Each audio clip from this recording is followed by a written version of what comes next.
மறுமை நாளிலே நாமெல்லாம் இந்த உலகத்திலே என்ன அமல் செய்தோம், எதை அல்லாஹ் ரப்புல் ஆலமீனும் அவனுடைய தூதர் முஹம்மது ஸல்லல்லாஹு அலைஹி வஸல்லம் அவர்களும் அனுமதித்தார்கள், அதையெல்லாம் நாம் செய்தோம்.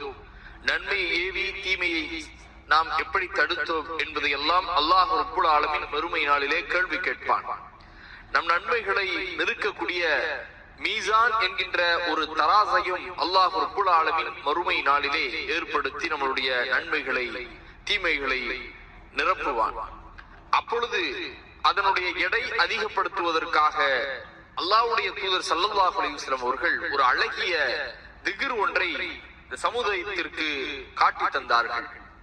அதன் அடிப்படையிலே புகாரிலே 7563வது ஹதீஸாக புகாரியில் இடம்பெறக்கூடிய ஹதீஸ், சுப்ஹானல்லாஹி வ பிஹம்திஹி சுப்ஹானல்லாஹில் அலீம், கண்ணியமிக்க அல்லாஹ்வை துதிக்கிறேன்,